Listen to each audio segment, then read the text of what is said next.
Kadang iri melihat orang yang dilebihkan harta oleh Allah. Saya tahu bahwa sifat saya jelek. Tolong nasihati saya Ustaz, agar tidak kufur nikmat dan berburuk sangka kepada Allah. Lihatlah selalu orang yang di bawah kita. Kalau misal ada orang, kita lagi diberikan oleh Allah motor. Motor ini misalnya tahun 2000, tahun 2012 lah misal motor itu. Jangan lihat orang motornya yang lebih mewah.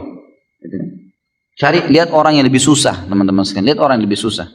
Saya kemarin di Makassar, subhanallah, masuk ke satu tempat orang cacat. Tidak tahu kenapa kami tiba-tiba pas lagi mau ceramah, itu kan mampir di tempat itu untuk sholat asar. Habis asar janjian untuk ceramah. Pas masuk di sana, sholat duhur maaf. Sholat duhur baru kemudian saya ceramah habis duhur. Pas masuk di situ ternyata itu lembaga pemerintah resmi untuk mengurus orang-orang cacat. Kami masuk di masjidnya, dari imamnya sampai makmumnya semuanya cacat. Subhanallah. Kayak Allah lagi peringatkan gitu. Kita turun, panitianya datang dengan mobil mewah, dijemput mobil mewah, lalu turun, subhanallah, sholat di situ. Begitu masuk di saf, saya sudah mulai lihat kiri kanan, subhanallah, imamnya cacat, tubuhnya pendek, kemudian dia ada masalah di fisiknya. Orang di sebelah semua sholat ini orang cacat. Ada yang satu datang, subhanallah, masuk masjid sampai menggiling-gulingkan badannya untuk sholat gitu kan. Saya balik kiri kanan lalu saya mengatakan, subhanallah. Coba lihat ikhwani, bagaimana Allah sampaikan kita di masjid ini untuk memberikan peringatan kepada kita. Lihat ada orang yang susah, tapi mereka tetap semangat, hidup, mereka bekerja. Lihat nih, kalau kita mau lihat selalu orang-orang yang lebih hebat fisiknya daripada kita, lebih gagah, lebih cantik, lebih kaya, kita tidak akan pernah bersyukur. Lihat orang-orang yang begitu. Coba antum lewat, alhamdulillah di Indonesia cukup banyak. Kita bisa lihat orang yang tiap hari pungut gelas-gelas air mineral, bajunya kotor gitu kan. Ada banyak, tangannya kotor, hidupnya susah. Sampai ada yang jalan setengah mati gitu. Saya hampir setiap hari, tidak pernah tidak teman-teman sekalian. Setiap saya keluar dari rumah saya di Condet menuju ke Kemang, menuju kemana-mana kalau lagi pengajian, pasti saya dapat. Tidak pernah kurang dari 3-4 orang miskin itu sudah pasti. Pasti orang susah. Kemudian saya sempat mampir, lihat mereka, tanya kabarnya bagaimana. Jadi biar saya tahu ini motor aja saya pakai sudah nikmat yang luar biasa. Alhamdulillah. Ada orang kesian, jalan kaki, sendalnya putus, tua. Antum masih pakai sendal baru, sendal bagus. Gitu kan? Selalu lihat orang yang di bawah. Itu nasihat yang paling luar biasa. Kata Nabi SAW, kalau kalian diberikan nikmat, lihat orang yang di bawah kalian. Karena kalian lihat orang yang di bawah kalian, karena kalian akan selalu bersyukur. Dan ulama mengatakan kalau mau ditambahkan, dilengkapkan hadis ini, bukan ditambahi hadisnya, tapi dilengkapkan dengan cara memahami kalau diberikan cobaan, lihat orang yang lebih berat. Misal kita lagi flu, lihat ada orang yang flu dan demam. Kita flu dan demam, ada orang flu, demam dan rematik. Kita flu demam rematik, ada orang stroke. Kita stroke, ada orang yang meninggal dunia. Ada orang yang lebih berat dari cobaan kita. Maka kita akan terus bisa menjalani kehidupan.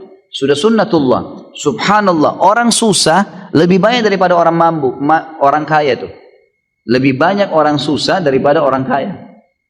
Saya kemarin subhanallah mau ke Balikpapan. Baru kemarin dari Sudirman saya naik motor ke pengajian. Kemudian saya minta tolong salah seorang ikhwan untuk jemput motor saya. Lalu saya naik taksi. Begitu naik taksi ada bapak supir taksi ini orang yang sudah tua.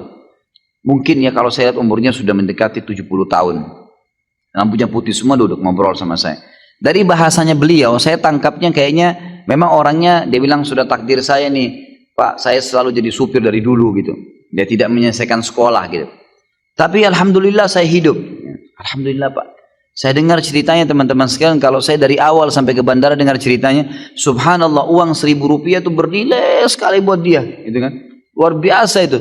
Sampai dia bilang saya store ini Pak susah, store taksi ini 320.000 per hari, susah dia bilang.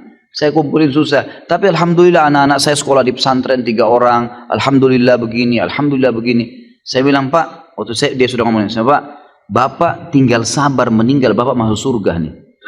Ini sekarang cobaan Allah yang sedang datang Pak. Itu adalah sesuatu nikmat yang besar kepada Bapak. Karena dengan cara seperti ini Bapak dalam ketaatan Allah. Mungkin kalau Bapak diberikan lebih daripada ini, ya, mungkin Bapak lebih susah. Ya. Nanti akhirnya susah, lupa dengan Allah. Sekarang Bapak masih mau mampir sholat. Bapak masih mau mengingat kelebihan-kelebihan yang Allah berikan. Ya. Maka itu sebuah nikmat, syukurilah. Saya melihat subhanallah, Allah kayak perlihatkan lagi saya. Nih lihat nih, ingat Khalid. Ini ada orang lebih susah. Saya bersyukur terus sepanjang jalan. Alhamdulillah Allah masih kasih saya bisa jalan, bisa normal, saya masih bisa punya pendapatan, masih bisa biaya keluarga, istri, anak saya. Alhamdulillah, dan berusaha dari rezeki halal. Jadi coba lihat orang yang lebih susah teman-teman. Banyak sekali gitu kan.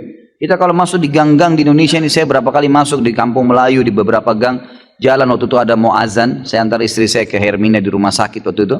Kemudian saya masuk cari mana masjidnya di sini. Oh di belakang lewat gang-gang masuk gang. Rumah-rumah orang berdempet-dempetan semua. Ada orang yang buat bapak-bapak lagi buat gorengan, jual gorengan di depan rumahnya. Saya lihat mungkin ya modalnya mungkin 70.000, 100.000 gitu kan modalnya.